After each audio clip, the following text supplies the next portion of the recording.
All right, guys, welcome back. Today we have the brand new AC-0 and we're here with the boss, with Andrea, and he will explain to us what's new and different from the last years in this sale. And this is really exciting because this sale has changed a whole lot from last year. Andrea, thanks for joining me today here.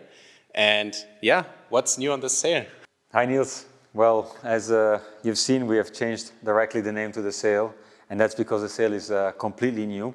So we didn't want to continue calling it the ACX, and we changed it to the AC-0, which is actually the original name of the no-cam sale of 0.7. We decided to go back to the roots because it was a complete new design, and generally the last years we have always developed the ACX through the evolution of its own. So practically we just took the sale we had in production, we worked on it to make it better and better and better according to what our clients were also saying, what we were reading from the magazines, that maybe we could have brought in like a little bit more performance according to what we were asked. This year we actually decided to go completely into a new direction. Our idea was to work on a sale to not calling anymore the Slalom no cam, but to call it the Slalom race no cam. So actually bring it to a next step of performance. And to do this, we actually started off working from the AC-1, which is our racing sail. So the base of the sail is actually our AC-1, the full racing sail. Okay, so you say this has the base of the AC-1. I mean, obviously I sail the AC-1 almost all the time, but this has no cambers. So how can you say that this camberless sail is like a race slalom sail without having any cambers? This is super interesting to me. Yeah, so exactly. This is practically the AC-1 with no cams and no wide mast sleeve. So it's not that we just ripped off the mast sleeve and we took out the cams and that was done. You know, it would have been too easy. But the outline is exactly from the AC-1. The laugh curve is from the AC-1. The buttons inside the sail are exactly like the AC-1. So every button has a different setup, exactly like our race sail. So the only thing which is actually missing from the AC-1, yes, it's the 3 cams and the wide sleeve. Of course, we had to rework on the profile because once you take off the sleeve, you have to work on the profile.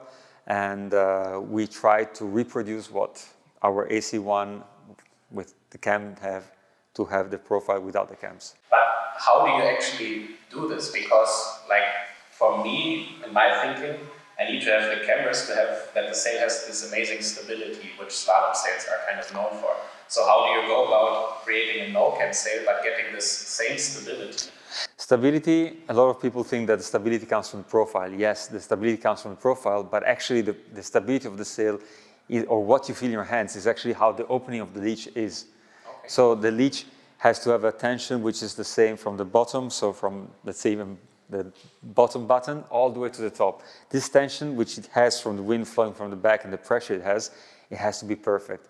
If this tension of the leech is perfect, then the sail becomes super stable. So, and the profile, yes, the profile of course gives stability as well. The more profile you put in, the more stable it will feel. You will have a bit more drive, but still it's more where the pressure point is of the sail, but it doesn't mean that it's actually the stability. Yeah, I've actually tried the last prototype of the sail, which I think was the final prototype when I was in Sardinia 2 weeks ago. And I was kind of amazed because I switched directly that day from that 7.8 AC-1 to the 7.8 AC-0. And I felt like I almost had more power on the AC-0 compared to my AC-1. How can this be? Yes, exactly. Let's say that was a surprise to us as well, because of course when we develop the sail, you know, we know what we want to get to, but then till you go on the water, you don't know how much power you will actually have. You know, you can't just design a sail on a computer. You have to go on the water to feel it. And when we rigged the sail, we saw they had a beautiful profile compared to our former ACX, meaning that the bed was a worse profile what we had, but it had a much deeper profile in the front. It really looked like a race sail. And this extra profile in the front gave this power. This is about profile again, then we go back to talk about. And so the deep profile that the AC-0 has now is much deeper, it gives much more power. And yes, it feels like it has more power than the AC-1, because not having cams, it's inflating a little bit. There's a darker area in the front of the sail body, between the mast sleeve and the sail body, which we can just see right here. So exactly there, this part there. This is inflating and this is creating good power. So the dark one is just below the boom. a little bit higher on boom. That is to give that drive, that power that is needed to accelerate and also to give stability. Yeah. It's not going over the boom because of course then you would have a higher power and that's very uncomfortable. Yeah. But that's helping a lot to give this extra power that you actually felt from jumping from the AC-1 to the AC-0. You feel it a little bit less on the AC-1. It's still there just because the profile is already formed. So when you're starting, you already have the profile. And here you actually feel like it's pulling you because it's forming with the wind. But yeah, apart from that, yes, the leech tension, the outline is exactly like a race sail. And we try to reproduce the profile of the AC-1 of a race sail without having the cams. And yeah, I also see that we have new sizes this year. So what was the thinking behind changing the sizes for this sail now? Well, there are two reasons. The first one is that we really started from the base of the AC-1, which have different sizes already. So the base of the sails of the AC-0 are coming from the sizes of the AC-1. So if you check, we have now on the AC-0 the same sizes, let's say, as the AC-1. They're a little bit different because, of course, by modifying and making the sail to be a no-cam, the size changed. Yeah. But let's say that the size number we have on the AC-1 are the same as we have on the AC-0 now. So we actually reduced the sizes compared to the AC-X. And we were able to do this again, because if you look at a race sail, it has a huge range of wind. And if before people on the no-cam sails were used to have like the 6.5 and the 7.0 and the 7.5, so a lot of sizes. Now with the new system that we developed on the AC-0, you're actually able to sail the sails, a wind range with less sizes. So you can jump from a 7.8, let's say, down to a 6.9, and so you need less sizes in total to have a complete quiver base. Completely, yeah. So this is a big evolution for a no-cam sail to be able to. I know that for some people they will be used to have their 6.5 or their 7.5. Now these sizes are not available, but they don't have to worry about it because in the end it's like if you take like the 6.9, it has a range of a 7.5 and of a 6.5. Yeah, I really like this idea because I feel like for me in the past I've always had the car full, and now these last 2 years I tried to take less gear and make more use out of it. So I really like this approach, and I think a lot of people have the same issue just with the space and then also of course the money. You have to buy less sails. Yeah, nice approach. Absolutely. All right. So then one other thing I noticed when I first saw the sail, that we have a lot of X-ply here above the boom, and also I see this kind of yellow line here underneath. Can you explain a little bit what you did there? Practically on all our AC lines, let's say, but also most of our sails, we are having a luff panel just behind the first luff panel, which goes from the bottom to the top.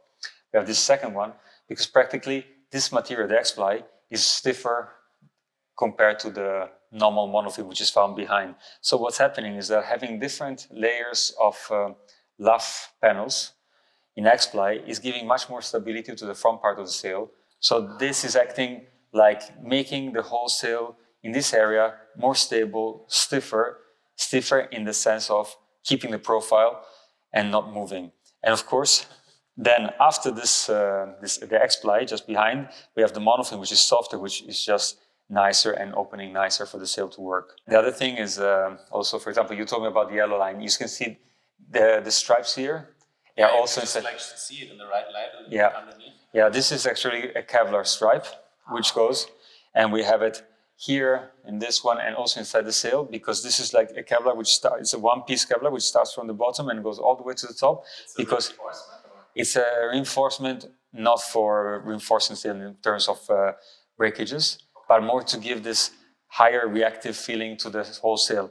Having no cams, it could become a softer sail, but to make it more reactive, to have a faster acceleration, more stability again, we have all the Kevlar stripes underneath to give this extra, let's say, reflex up to the sail. I just talked to my fin guy a couple of days ago. He also puts Kevlar in his fin, and the reasoning was kind of the same. So it's interesting to see this product in different. Yeah, you can see also there that there's a yellow there just in the front, and that's again to control. Because there's a Dacron panel, which is a soft material, which is kind of expanding in all direction. The Kevlar is actually putting a direction to the expansion, so that it's not moving around, but it's just inflating in the wind to give more power, but without moving left and right. And inside the sail, there are actually a lot of gimmicks which are not seen. We're not placing them out and like showing it, but there are a lot of technical parts inside which are hidden to make it like more clean, but there's a lot of work underneath the sail. Okay, then the last question I have is actually the eyelet for the boom, because I see on this and also on some other sail lines this year we only have one eyelet. And then I have the question like, does this fit for everything? Yeah, I mean, the idea of having two eyelets or more eyelets was always like, it's strong wind, we use the lower eyelet because then the sail is opening more. It's light wind, we use the upper eyelet because then the sail is more closed, it gives you more power. Okay. This was what was explained often. Another thing was that maybe people who are smaller are using the lower one, who is higher is using the higher one, but in the end, the truth is that the eyelet is where the tension from the boom is coming from. So if you have a tension which is here, then what happens is that all the wind into the sail will push the sail, but it will be held from this position. So what happens is that the opening of the sail, the release of the sail is changing according to where you put the eyelet. Yeah. But in our case, we're working a lot with S shapes into the buttons. Yeah. So what happens is that if the wind increases, you don't have to go back to the beach and actually from the higher eyelet, because you want more power, you go to the lower one to depower the sail. You can just have it in this position because this is where we developed the sail. This is where we made all the small changes on the sail to make it work good. And the S shapes of the buttons are coming in. So S shaping means that the button is actually going negative at the exit. It's to release the wheel, so it's doing it automatically. Yeah. And if you would change the position of the eyelet, all this work of S-shaping of the sail would not work anymore.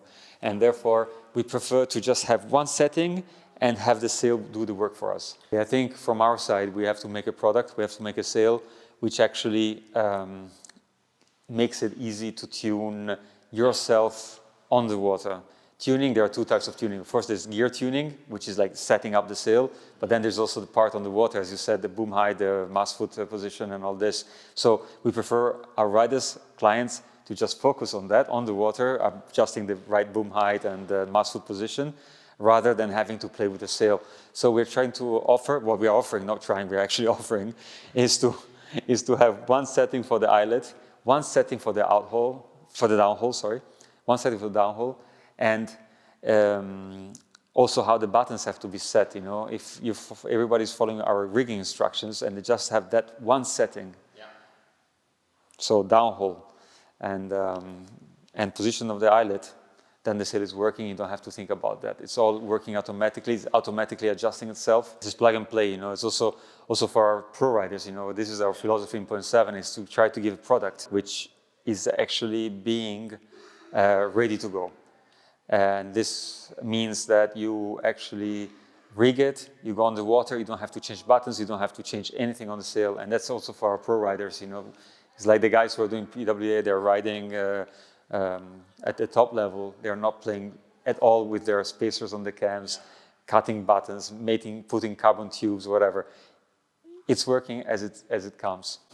Yeah, I feel like sometimes some end customers, they think more about this stuff than actually the pro riders competing in PWA. They find their setting once and then they don't play with it. Yes, that's completely true because the focus has to be in training and not working on the gear. If the gear is arriving, it's already working, you know. So our job is to actually prepare a sail that is working for everyone to go and have fun and not just waste our time trying to find how to make it better, you know. That's our job. Fine-tuning, it's kind of simple because I'd say that regarding the downhole of the sail, we should look only between, this is counting from the top, we have button 1, button 2 and button 3. We should look only between button 2 and button 3, and when we downhole the sail, the best setting is that the loose area of the sail just comes to this line here. So once the downhole is touching the line here, the stitching here, it means that the sail has the perfect... Where the X-play starts. Yeah, where the X-play starts is exactly where it should be down to.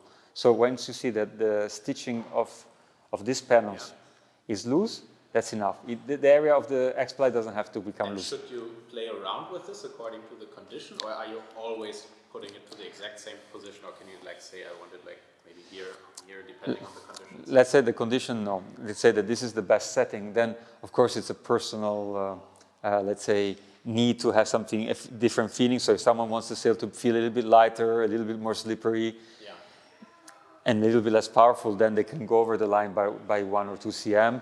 Because I personally put maybe like a little touch more downhill than the average, because I like to go like speed sailing on super broad courses, and I feel if I just pull a little bit more, that I can get a little bit extra speed on. You get extra speed if you pull a bit more than what we are saying, but at the same time, you're losing maybe a little bit of power to go upwind. Yeah. And it could be that you lose also a little bit of stability when you're going half wind, upwind. So it's like if you want to have, let's say, a normal day of windsurfing, you go upwind, downwind like this is the best setting. Then if you want to go a bit faster downwind, you can pull that extra cm. And I just wouldn't go less. Going less downhole. So you can go more, but not less. Never less. Never less, because the sail just becomes heavy. Yeah. So it's much better just to go to where we say it. And if you want a little bit more, let's say, speed, then you can go that extra cm more downhole. So that's for the downhole. For the clue, I expect that if you're buying a slalom sail, no cam, with cams, whatever, you should use the adjustable outholes, because they're super easy to mount on the boom. They're super easy to use. You pull the outhole, you release the power, you take out the power. So it's just having this, you go on the water, you feel like you have too much backhand power, you just pull that extra cm on the adjustable outhole. The sail neutralizes, it feels comfortable. The wind drops, you want more power, you just release it. So I wouldn't talk too much about the clue. There's one eyelet, so that's the position, and then just play with the outhole according to how much power you like into the sail. And normally, if you release like 2 cm, you get a bit more power. If you pull those extra 2 cm, you kill the power of the sail, so you can go in stronger winds. But I would advise that everyone has this adjustable outholes. Regarding the buttons is another important aspect of tuning the sail, and you can do this once and then it's done. Practically, we have to think that the wind has to go out from the sail. So if you're putting too much tension on buttons, what happens is that you're getting this effect. So what happens is that the wind goes into the sail and finds a kind of uphill, let's say. So it can't go out, and if it doesn't go out, it will push to go out, and when the moment it pushes to go out, it's practically opening the sail, and you're not going to be comfortable with sailing with the open sail, and then you're going to close it again to be comfortable, but then the wind wants to go out, and then you're going to... So what happens is that if you over-tension the buttons, you're actually losing stability from the sail. So it's very important that there's no tension on the buttons. The buttons, yes, they need to be tensioned, but what tension means that they just take out the main wrinkle. So for example, if I take this button and I fully release it, like this, you will see that I get these big wrinkles here. That's, of course, meaning that there's not enough button tension. So I start putting tension on the button, but as soon as I see that the main big ones are disappearing, I stop. I stop because I don't want to have extra tension than that. And it's very important that all the buttons have this tuning. So you just have to put tension to take out the first big wrinkles, and that's it. On the lower button, so the first button on the base and the top button, you can actually put a bit more tension because you want them to be a bit more firm so that the wind doesn't go up from the bottom, but only from the back. So if I would not put enough tension here, it would be loose and the wind could go up from the bottom, which is not what we want, and it's the same for the top button. So on the two buttons, let's say the external buttons need a little bit more tension than normal. All right, guys, that's all the technical aspects about our new AC-0 sail. If you enjoy these kind of tech talk videos, why not subscribe to our Point 7 YouTube channel, and then you will stay up to date with all the latest products, what's happening with our team riders at events, and all the good stuff. So yeah, subscribe to the Point 7 YouTube channel, and we'll see you for the next one. Bye.